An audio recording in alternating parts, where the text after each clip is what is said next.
Voilà, merci mesdames et messieurs, chers téléspectateurs.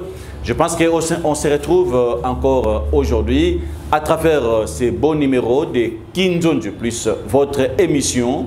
Et il est vrai que l'actualité reste dominée sur le processus électoral. Je pense qu'il y a beaucoup de Congolais partout où vous êtes. Il y a de ceux-là qui se demandaient est-ce qu'il réellement y aura élection ou pas. Je pense que la CENI nous confirme réellement qu'il y aura élection en 2023. Je pense qu'on va essayer un peu d'en parler, surtout que le programme est déjà sorti par rapport aussi aux enrôlements.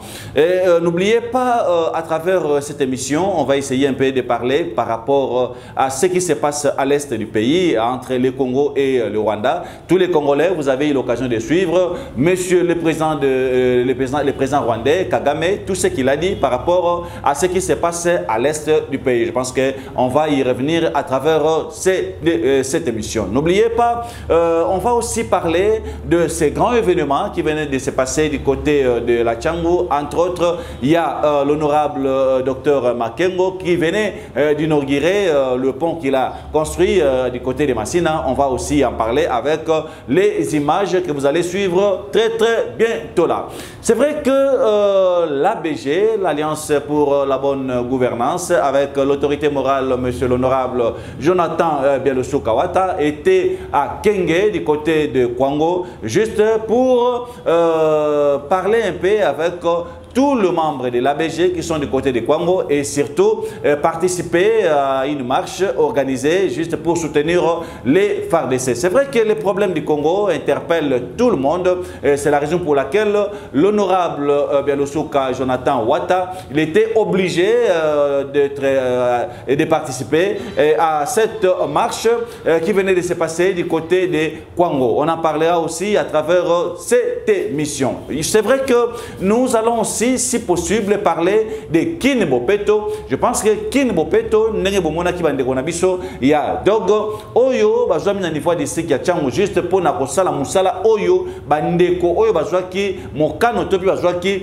musala wana bakoki kosala yango malamu te. C'est la raison pour laquelle bazui équipe ya Dogo, bakiti kuna na district ya Tchango, juste pour na travailler sur problème ya Kin Bopeto. Alors, on va démarrer cette émission avec ce qui s'est passé du côté de la commune de Massina avec l'honorable docteur Makengo. Je pense qu'il a construit ces ponts il y a de cela quelques mois seulement et les dimanche, c'était juste l'inauguration de ces ponts. Suivons un peu ce qui s'est passé du côté de Massina, plus précisément au quartier Camp 15 et on va se retrouver juste après cet élément. Suivons.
Assistant Papa Makengo.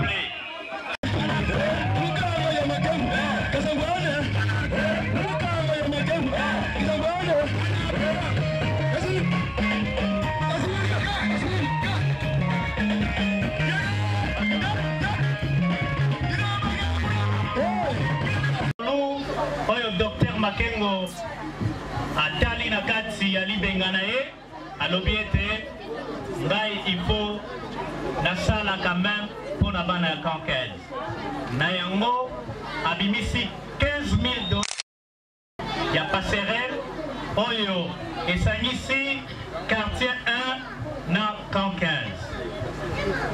Honorable Docteur Makengo azali élu ya circonscription ya Tchangu asali makamupe ebele yango bozali komona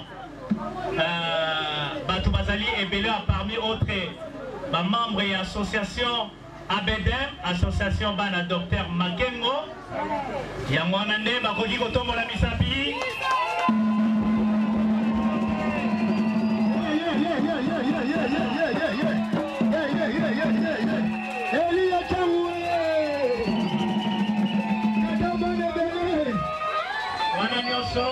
Basali Batono se va soutenir ba œuvre ya honorable Docteur Makengo.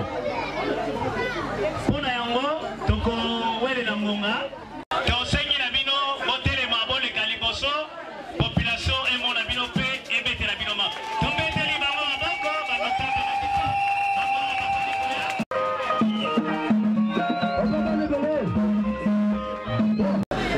est représenté par les deux chefs de quartier ici présents.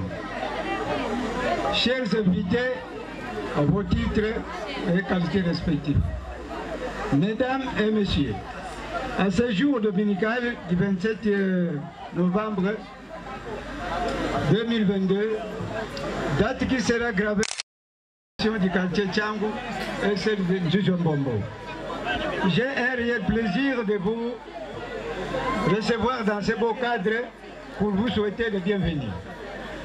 Honorable, vous ne saurez imaginer la joie qu'éprouve cette population de l'acte que vous avez posé en jetant ce pont qui va faciliter les usagers qui éprouvaient beaucoup de difficultés, surtout à la période de la saison pluvieuse où il y a eu mort d'homme. Votre intervention vient de mettre fin à ce calvaire. Ainsi, la population du quartier Tchangu et celle de Djujombombo vous témoigne leur gratitude et vous pourrez compter sur elle en cas de nécessité. La coupure du ruban signifie inaugurer une œuvre réalisée et marque le monument vivant, d'où on dit Sisabidimbo. Sincèrement merci et fructueux mandat. Bonne fête. Je vous remercie.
Ok, musique.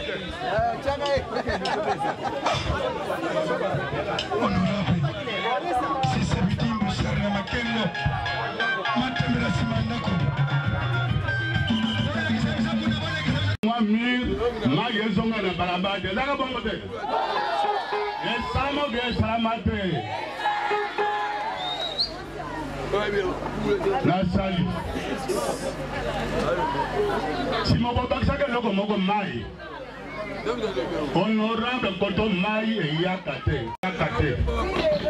Makambo e mala kase de bange para bilo pamba te. Ye banga le boso le ngunji. Kote ya prince. Bango bati boso ba senga ka mai bi malade honorable sunga biso. Na sunga ka bango na pesa ka mbongo na régie des eaux. Nsete salama na ise bima. Tango batu ya armée de Saliba yoki sangoana bamba yesus. Na pesi mbongo na régie des eaux. Régie des eaux a sali musala ma ye bima. Même pas la bino awa. Bah ko faire un mbongo. Bango ba tenga 200 000 d'ailleurs. Moins cher écoute. Papa balinga msusu wana. La personne mbongo wana ça fait presque 2 mois. 2 mois la personne mon régie des eaux pour maille koto e bima. Na lelo maille bima. Et bima te courant des na lingi bo sala comité bo landa régie des eaux. Bo landa ingénieur, vous avez comment ingénieur nani yango? Comment ingénieur Clément? Bo landa ingénieur Clément pour la personne bon kapo mai koto bima. Nkola yaka ko zombo bazaka na papa moko boya za pasteur. Kombo na yebi susu te.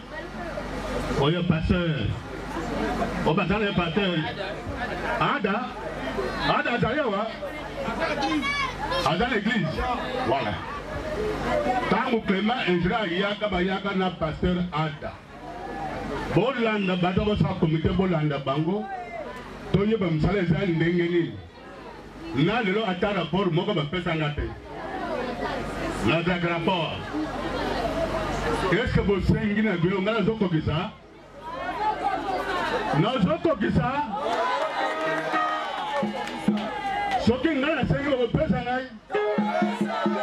Boko pesa ngai. Onga ko senga. Onga ko senga boko pesa ngai. Il faut dans la carte d'électeur. Vous comprenez, hein? Il faut dans la ligne. Enrôlement de somme de décembre. Enrôlement de somme de décembre. Oh, alingi makengo. Alinga kable makengo. Asa nini? Akengo besoin 4 ya. Électeur bon modèle. Oh, yoga me to yoga nite. Enrôlement dans la carte d'électeur pour me commander merci beaucoup pour la promesse.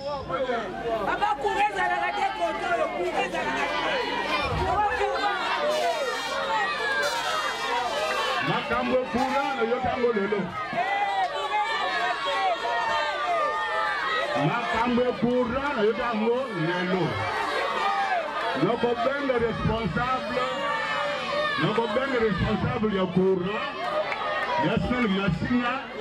Nous sommes tout problème est là. Nini.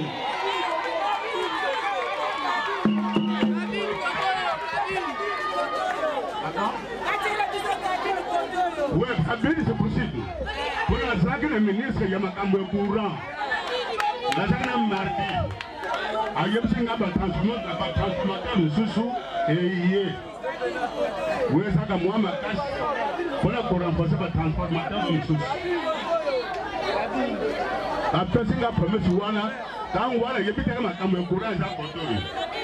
Comme le yébi en gros, nous causons la yé, nous commandons le responsable courant. Yamasina, to yéba dosa ndenge. Boyoki na este mboke za mugulu. Este mboke zokende. Rwanda balingi bozo biso mboka. Bozo bomengo na biso. Pour la yango biso population, tous à la mobiliser. Na sengi ba jeune. Ba jeune bazawa? Bazawa.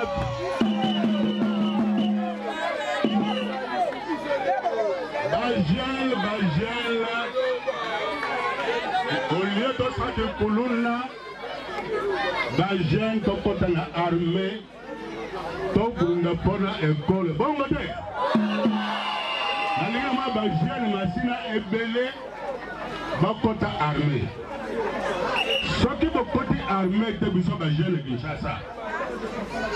Armée au comme ka ba intérieur. Babo ni ata biso ba Kinois. Ba Kinois bakota na armée bakota ebele ba jeune na armée. Bon côté. Ba jeune toyokani. La casse de l'eau, ça colle mon collègue à meeting. Il y a quelqu'un qui a inauguré pour le sali. Pour moi, les gens m'ont sali. Mais pour les gens, il y a banani. Il y a ban machine surtout. Ban 15, 115. Ban quartier 2. Ban Mapela. Ban quartier 1 et Tabé. Donc il faut vous protéger Yango. Vos bébés sango déjà ya dino. Dino ndo bakolo pa déjà ngaite. Ngala sali na pesi bino lelo abu we tali balaba to bongisa. Biso moko bane kase to bongisa balabala. Po ba moto ele kaka facile. Po ba pousse ele kaka facile. Na yoye ba ketcheringe le gawana. Bondi mateka ba ketcheringe gawana. Les gens prennent battre ba piéton, battre moto, na battre bus. Abu. Les restes sont pourtant la tangue propagande na oyoko senga.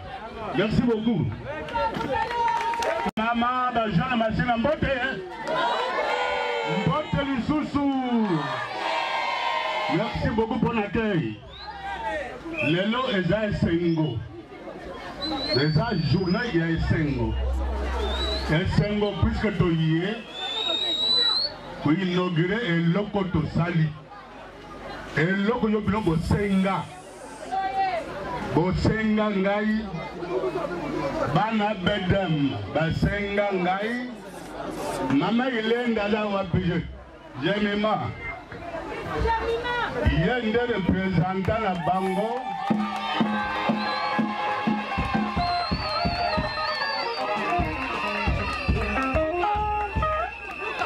Bango nde basenga nga na sala pont oyo.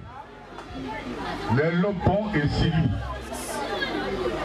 Mukolo liboso na yaka yezaka vendredi le 27 juillet. Le 27 septembre. 4 mois de salibon oui. Quand on a yaka pour la Saint-Pierre, Banga liboso, na yaka na idée na sala passerelle, pour battre les cas. Moto et les gars, ça va bon côté. Bino bolobité honorable. Toleni même pousser les gars. Ça va bon côté. Est-ce que ça l'a mis fait? Les gens sont mauvais dans ce côté.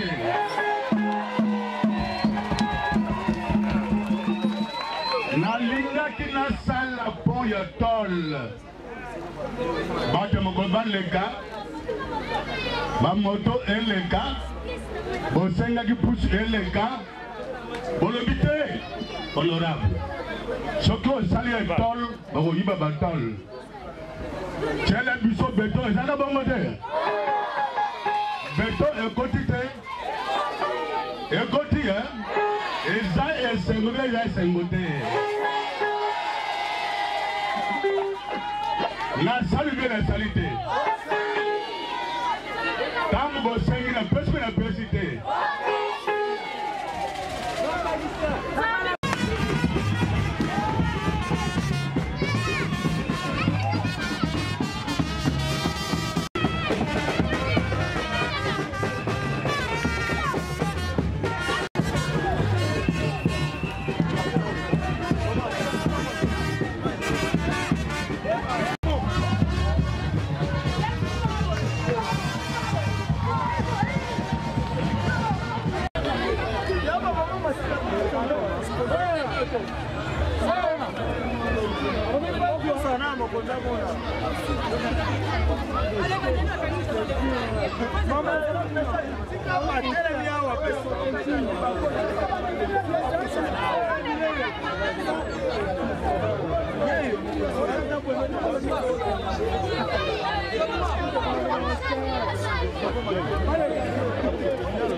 Je pense que nous vous avons trouvé ici au niveau de Camp 15 par rapport aux séparateurs que vous avez, par rapport au pont que vous avez construit. Est-ce que vous avez un mot à dire d'abord à la population par rapport à ce grand travail que vous avez réalisé? D'abord, le mot à dire d'abord, c'est leur dire merci puisque il m'avait contacté. Il m'avait posé un problème. J'ai toujours même par la campagne qu'un député c'est un ouvrier. Et l'ouvrier, le travail, c'est le patron qui lui donne le travail. Ce n'est pas l'ouvrier qui cherche à travailler. Que faire? La population d'ici, Camp 15, quartier Tchangwe, quartier Djouzambombo, m'avait posé un problème de construire un petit pont ici. Vous avez le pont pour passer par ici. Il doit en saison pluvieuse. Puisque la population c'est mon patron, il me confie un travail. J'ai exécuté l'ordre. J'ai construit ce pont. J'avais posé la première pierre, c'était le 27 juillet cette année. Nous sommes le 27 septembre aujourd'hui, novembre. Je viens pour inaugurer ce pont, pour autoriser la population de passer par ici. Quand j'étais venu pour poser la pierre angulaire, j'étais venu avec l'intention, moi, de construire une passerelle pour les piétons et pour les motos. Mais ils sont honorables. Nous voulons que même les chariots passent. Ils voulaient faire ça en tôle. Je dis non. Nous voulons que les fassent en béton. C'est plus sûr. Le tôle, parfois on le vole. Tout ça, j'ai exécuté parce que le patron m'a commandé, qui sont mes électeurs. C'est eux qui me commandent moi. C'est comme ça que je fais ça. Aujourd'hui, c'est une chose faite. Je suis venu pour, comme j'ai dit, inaugurer ça, autoriser les gens de passer. Voilà pourquoi nous sommes là. Merci. Moi, je suis venu à Lingala pour la Mangala. Est-ce que la population congolaise pour oyo sali yango na bit nini et puis pourquoi c'est pas que sali yango na mili à Camp 15 ans? Bon, les locaux les bango le basenga ngai. Population par entremise association ngai ABEDEM. Association Bana Docteur Makengo. Marino basenga na kombo ya population. To yaka le 27 juillet le tcheli banga liboso po musale banda to bandi musale lo musale sili le 27 novembre to yoko inaugurer ngo to autoriser bango baleka moto eleka chariot eleka mutamokolo aleka bango bosengi na bango ezaka nde bongo na tosa na salango. Merci. L'étude donne un message à la population de Tchangwe et surtout celle de Massina. Population de Tchangwe, dans le Bible, bango basenga ngara sala. Koloko ya ngala basenga bango susu. Vice versa. Ngala basenga bango.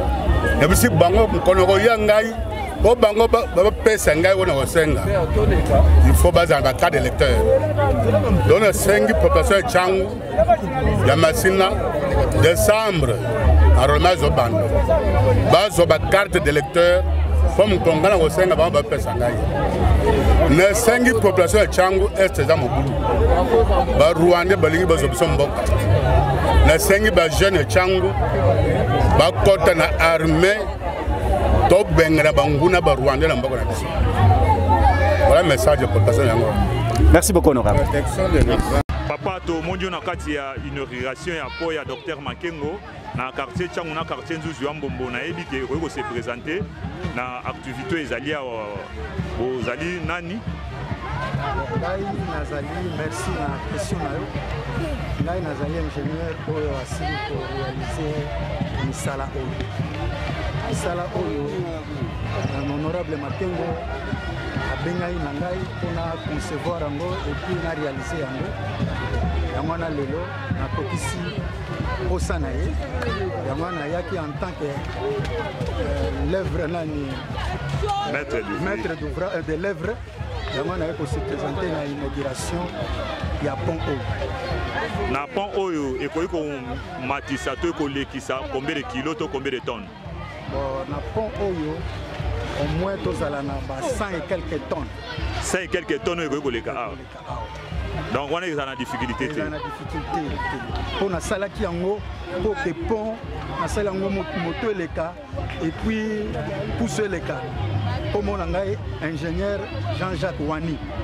Merci vraiment na œuvre au tikeli bana masina bana ka 15 bana nzuzu yango ngai mutu na opesa bino merci pour na mituna pourquoi koyeba ndenge nini eloko esalami. Merci.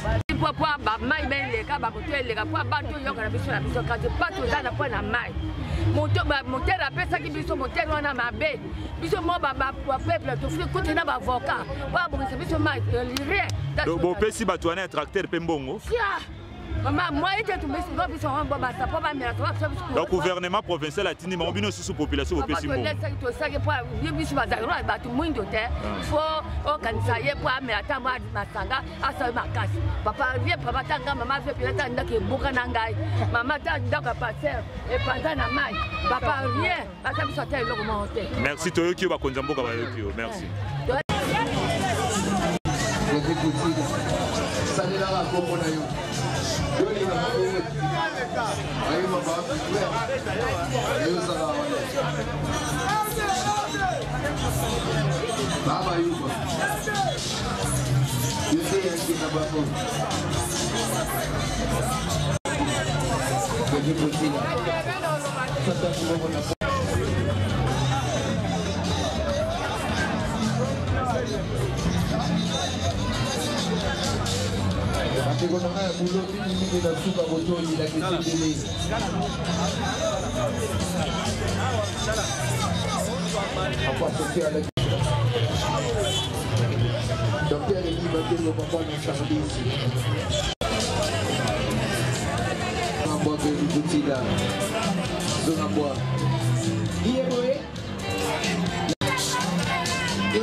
Justin Likondo Natiengu.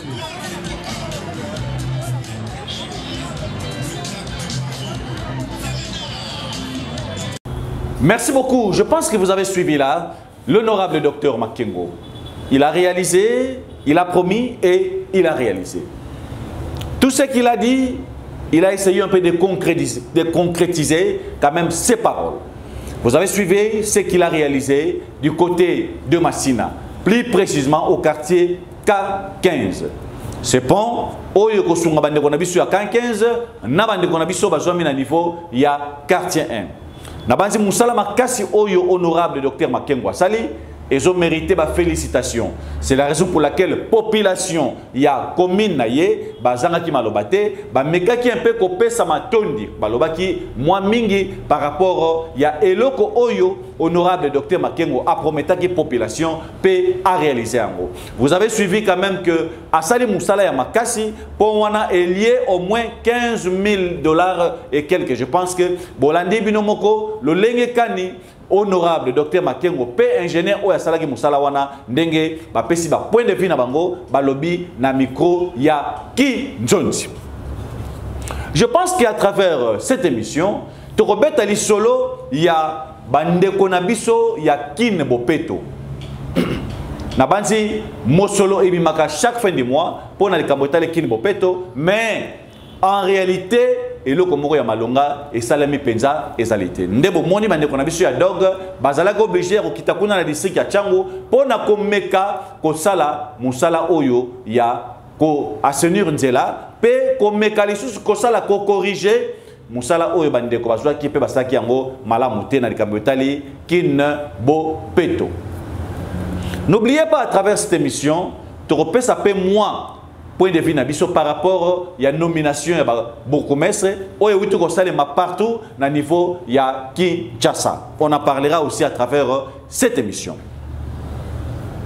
Parlons un peu du maréchal Rive Kono. Je pense que ces grands artistes, ces grands compositeurs, ces grands sapeurs, il est attendu en Angola. Je pense que j'ai profité de l'occasion pour vous donner quand même les programmes. Les 18, donc le maréchal Rive Kono, il sera déjà en Angola les 18, ensemble avec son équipe. Donc, Bandeko Baouta Suisse, Barozala niveau, il y a Angola déjà à partir il y a 18 heures. Pardon, à partir les 18, excusez-moi. Donc, les 18 déjà, maréchal Rive Kono, il va atterrir Luanda et Payi et Belé à Bandeko, Bazozelaye pour un grand concert. Alors, les programmes, son programme, il ressemble à Malolenge Kani. Maréchal Rive Kono a un concert le 23. Donc, le 23, a une soirée, Moko ya Munene, na Kati ya Luanda. Ensemble avec groupe Oyo Bazo Zelaye, na niveau ya Luanda. Avant Matana Podium, le 23, wana, deux petits groupes ya Luanda, Baro Matana Barobet, Baro Sala, enlever les rideaux. Et après, maréchal Rive Kono a komata juste pour na kokumba bande konabiso bazana ngolo bazelaye kino na ba X temps ngonga concert aussi les yebanité. Ça dépend seulement de l'ambiance. Et le 24, ils allaient inauguration, il y a salle, il y a salle de fête flat, il y a Bigansumbu. Le fait que ça inauguration, je pense que maréchal Rive Kono il va livrer un grand concert le 24. Nabanzi, ils ont belé ba Congolais bazale komi tuna et pas yoa pitoro kende ba Congolais bazana Angola, na bango moko bangolais, na bande ko na biso ba uta poto, o ba koya ba vacances, o ba koya ko fêter na Angola, bazale komi tuna ba ko kende wapi le 24. Voilà, événement ya munene oyo Ezo Zelama bande konabiso et pas le maréchal Rive Kono, il va livrer un grand concert les 24. Tous les Angolais, tous les Congolais, bande konyonso bokokuta na wana na salle oyo ndeko Bigansumbu asali kuna na niveau ya Luanda. Et c'est après ce concert, maréchal Rive Kono a rejoint tant yako tala muke bande konabiso bazomi kuna na niveau ya Luanda ton Angola puisque ça fait un bail. Maréchal Rive Kono azui mwata muke azayi suko akomaki suna Angola te. Donc a profiter de l'occasion pour asolo la paix na quelques sapeurs na bande kwebele o ba ozela ye puisque ba délégation ze belé na niveau Angola wana oyo ba ozela maréchal Rive Kono. C'est la raison pour laquelle aujourd'hui to robeta li solo wana ya ba concert mi balé ya minene. Jusque là tu en as deux grands concerts oyo maréchal Robeta le 23 et le 24. Mais sur ba programme so ekoya na bandi to rozanga te ko informer bino le dimanche oyo et zali koya. Et n'oubliez pas, à travers cette émission, nous profitons aussi pour souhaiter bon anniversaire au maréchal Rive Kono. Il a fêté son anniversaire, c'était juste le dimanche. Donc, Lilo, Ndé, maréchal Rive Kono, a fêté anniversaire naïe, kuna na niveau ya Suisse. Donc, heureux anniversaire au maréchal Rive Kono. Ndenge Félix Oisé Kolobaga. Toujours y a jour d'anniversaire, mais tu es rappelé bamboula, vous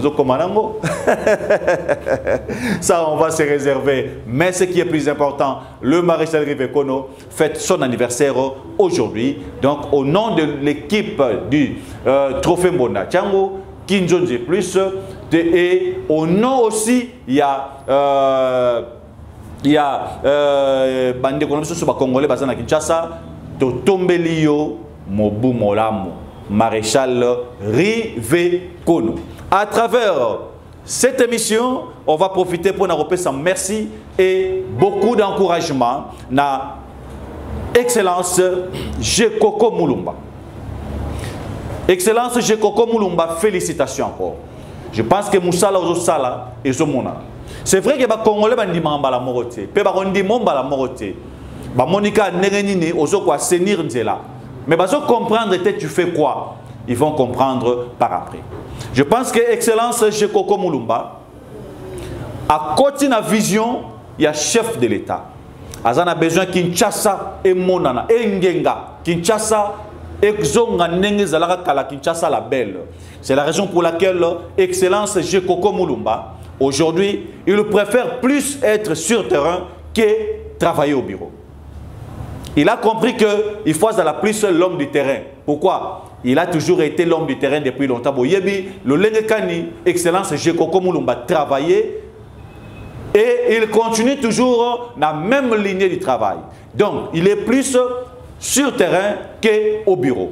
Coup de chapeau encore à son Excellence, Monsieur le vice-gouverneur, Monsieur Jekoko Mulumba. Nous, on va t'accompagner. Moi également, je vais t'accompagner par rapport à la vision Oyo Ozanango et surtout par rapport à la charge de Makasi Oyo Ozanango. Bakinois, Congolais, on doit soutenir tous Excellence Jekoko Mulumba par rapport à l'action Oyo, Azosala P Oyo, Azanayango Lelo, surtout ba ambition naye, pe souci Azanango pour la ville à Kinshasa, Ngenga, Ndengenga à l'époque. Nenge toyebara Kinshasa, na époque à Lumumba, na époque ya Mobutu, na bandi quand je parle de l'époque Mobutu, ça dit na debi juste na ba debi ya Mobutu. Excellence Jekoko Mulumba a besoin Kinshasa ezonga kitoko, ezonga propre, engenga lolenge et wana. Encore une fois, félicitations et nous encourageons encore Excellence Jekoko Mulumba. Coup de chapeau, je pense que continuer aux la prise l'homme du terrain que aux la mutia bureau. Tika bureau pour na baoba linga bureau. Tika bureau pour na baoba linga climatiseur. Mais yo déjà au vivant la climatisation depuis. Donc on a besoin de venir à bureau. On a plus besoin de la sur-terrain, autant la difficulté population dans yango, puis c'est bangonde batinda ki wana. Excellence Jekoko Mulumba. Moi na musala la population congolaise kitoko. Coup de chapeau aussi na président Jeannot Binanou. Président Jeannot Binanou, coup de chapeau. Je pense que ce monsieur, c'est quelqu'un qui a les soucis de la population aussi. Oyo ya makasi pona mboka na biso. Président Jeannot Binanou, d'abord en tant qu'homme d'affaires, vous avez les soucis d'aider la population. Tu le fais et tu le faisais depuis longtemps. Je pense que la population congolaise basa derrière yo par rapport à l'initiative à Kitoko Oyo Ozanango. Coup de chapeau encore au président Jeannot Binanou. Et je dis merci au président Jeannot Binanou par rapport à l'accompagnement. vous accompagnez beaucoup les gens. Vous accompagnez aussi des initiatives au Yamalam ou accompagner Rayango. Félicitations encore au président Chano Binamo. Et je ne peux jamais oublier de féliciter encore mon frère que j'aime beaucoup, mon ami Elombe. Elombe à groupe Simba. Atabi Toumbe Zali, mais au fond, ils vont toujours reconnaître la valeur potentielle aux Anango. Moussala yo sala, batu baye bien mona noté. Neto le barna Congo baye ba valeur à batu sogi au koufine baye ko ba valeur mayo. Nous avons de ces artistes dans notre pays o yo lelo ba valeur na bango jeu banate. Entre autres ba maman Biliabel, entre autres ba Elombe. Congolais yebi Moussanyo sala na kata groupe Salongo. Mais ba valeur wana nanu e bimité, mais erobima un jour. C'est pourquoi éviter ya koyoka ba distraction inutile. Tu n'as pas besoin de ça. Tango bandara Moussala, bango basalarati.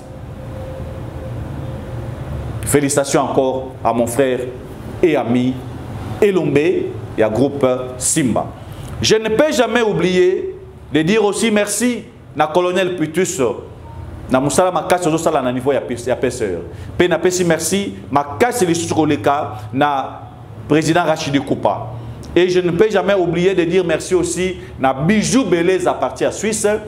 Bijou Beleza, au Steliba Kinoa Flata Kitoko, na niveau Kinshasa, vraiment merci Kuna na Kitambo, Moussala Osali et Ndimami. Et puis je ne peux jamais oublier de dire merci aussi à Horizon Massamba. Horizon Massamba, PDG Horizon Massamba. Tant que bato lota kosala ba pressing déjà yo sala kango déjà na tongo. Et puis ba pressing ya solo, ya qualité, ya kitoko. J'aime beaucoup l'esprit à professionnalisme Oyo Sanango. Kitoko, merci. Et coup de chapeau à James Charlie. James Charlie depuis l'Europe.